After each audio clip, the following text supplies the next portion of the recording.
Education Corner today. Thank you for being part of the class. If you have not subscribed to our channel, please subscribe. If you're a returning subscriber, thank you for always dropping by. If you like what we do here, give us a thumbs up. If you know of others who have teenagers that can benefit from these episodes that we release on this channel, share it with them.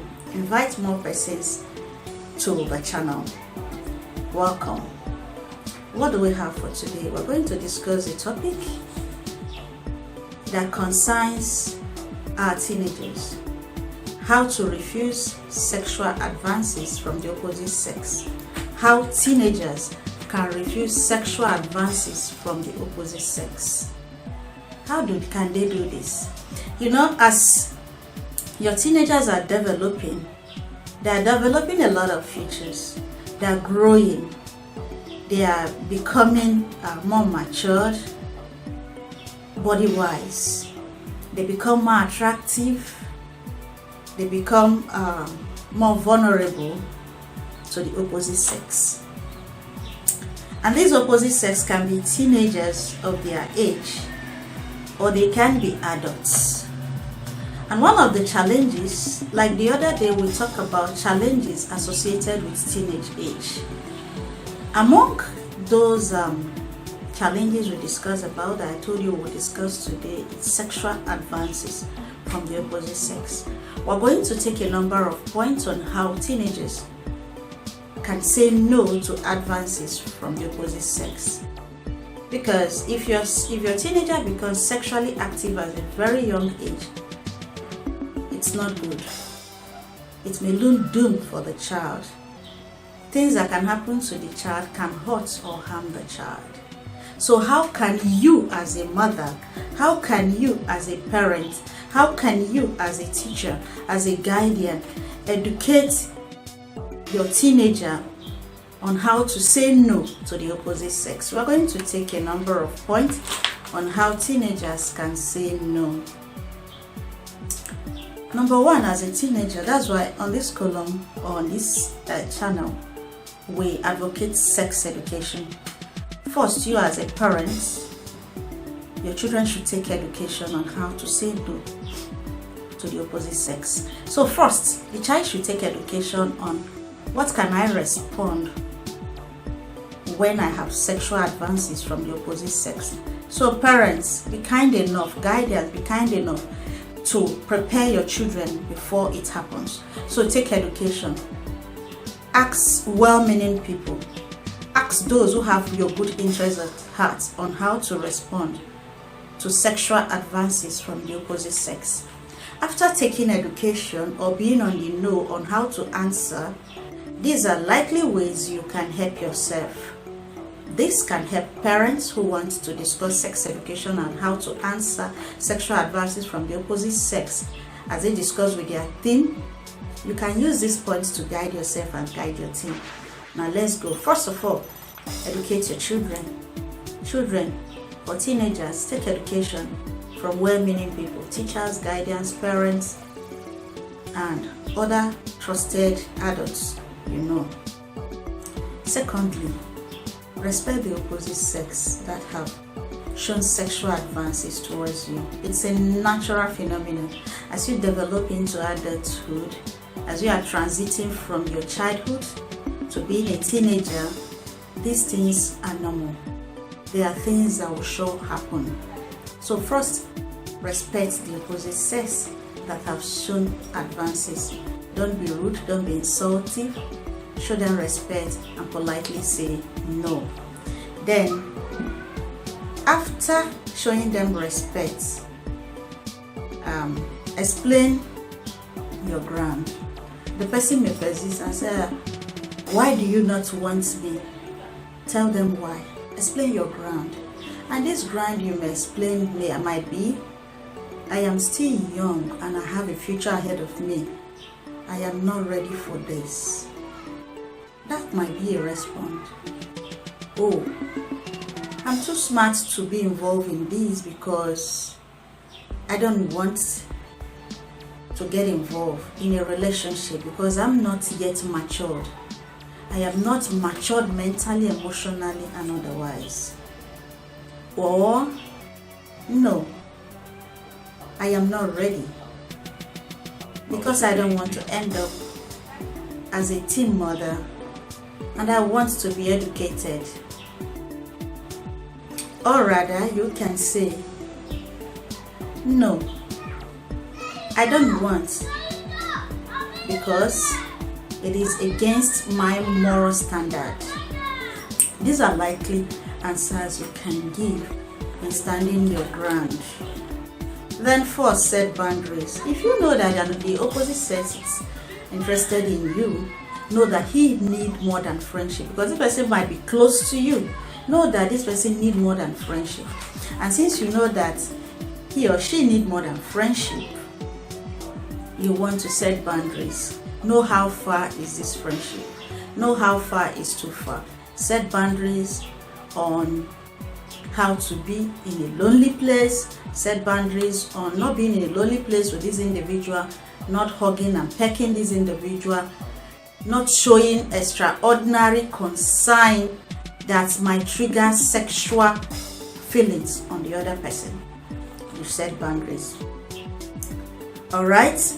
Now, after you've set boundaries and you have explained your points, the person still insists, stand your ground. Tell the person, no, I've told you why and I'm not going to compromise. Alright? Keep your distance. Like I've told you, keep your distance. If the boundaries did not work, the boundaries you've set did not work, keep your distance. If this person is your very close friend, please know how to distance this friendship, because you don't know how far or how desperate this individual wants to get to you. If they want to come too close to you after setting these boundaries, they start coming close to you to hug, pet, touch, walk away. Walk away so that you don't trigger any feelings in you, because at this instant we preach self-control, but if you don't put your body in check, you might fall prey. Then the number 8, if this same person keep bugging and disturbing you, if he keep bugging and disturbing you, know that it is time to quit the friendship. Keep bugging you, keep disturbing you, not taking a no from an answer. You've set all the boundaries, and you've kept the friendship a kind of distance, and this person said, what I want is what I want. Quit the friendship. Tell the person politely, I can't give you what you want, and you wanted more from this friendship. So let's call it a quit, so that we can be healthy, so that our relationship, our friendship can be healthy. We can see each other and still be an acquaintance. We will not hurt or harm each other. So you can call the friendship a quit. Then the number 9 is, if the person threatens you, if you don't have sex with me, if you don't date me, if I don't have you, no one does, and make sure I deal with you. If there is threat attached to it, it's time to open up. Report to your parents. Report to the school authority.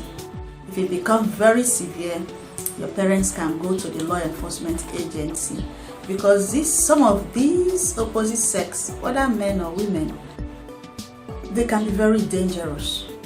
They can go extra miles.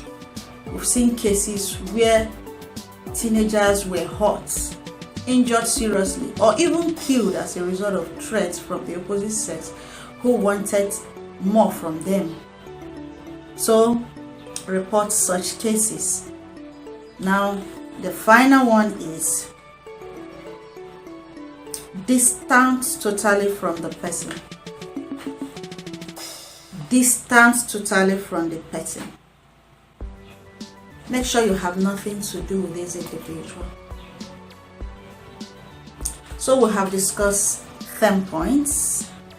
Let me run through the 10 points. Remember, we are talking about how your teenagers can handle sexual advances from the opposite sex. 1, they should take education from a well-meaning adult. It can be parents, it can be counselor, it can be teacher, it can be a well-meaning adult who love them. 1. 2, respect the opposite sex who have shown sexual advances because it's a natural phenomenon. 3, explain your ground why you say no, you don't want. Let them know. The 4th one, set boundaries on how far is too far between you and this person, even if it's your friend or an acquaintance. Set boundaries. Know how you deal with this person. Know that the person wants more. Then number 5, stand your ground and say no unapologetically to this person if you keep bugging. Tell him you don't want and stand your ground. Don't paint it. Don't be apologetic about it. Then the 6th one, keep your distance. Your distance here can be stop hugging and kissing this person. Stop sitting too close. Stop being in a lonely place with this person. Then the 7th one, if they want to come too close, trying to force you, trying to do things that don't look okay to you, trying to compromise your standard, walk away. So the 7th one is walk away. The 8th one is if the person keep bugging you, keep insisting that you go out with them, know how far the friendship has gone and know how far you're going to put an end to the farness of the relationship or the friendship. Then the number 9, if the person threatens you, report to the authority, your parents, at school, law enforcement agency. And the last one is distance yourself totally from this person. Because after threatening you, your life is at stake. So parents out there, please help your children. First of all, educate them on what to say. This guide can help you. Tell them how to respond. Tell them how to say no. Let them know what is important. And tell them why they have to say no. So parents, have an open communication with your children. Have sex education. Let the child know that, look, at this stage, you are not ready for this. Sex is the last thing you should be thinking of. Focus on your personality, your education, your better future, because anything that happens now can destroy your total you. When the child is on the no, the child knows what is at stake. The child will be able to respond positively and say no to sexual advances. It's a common thing in our school. It's a common thing in our environment. It's a common thing everywhere. This doesn't only affect teenagers, but we are concentrating on teenagers. Any other person can take 1 or 2 points from here. So please, parents, guide your children. Show them how to respond.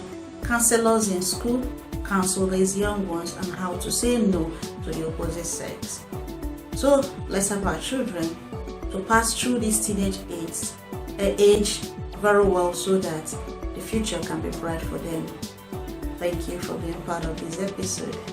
We'll discuss other issues that concern us as children when it comes to sex education. Somebody asks on this channel, what is sexual orientation? And then gender identity. We will take these topics one after the other. I will discuss about them in our subsequent episode. As the questions arises, as we see topic that will help us in our sexual growth, we're going to talk about it here. If there is a topic you want us to discuss, there is a question you want us to address, please go below the comment box, ask your question. We will look into it and see how we'll respond to you. It's my pleasure being here.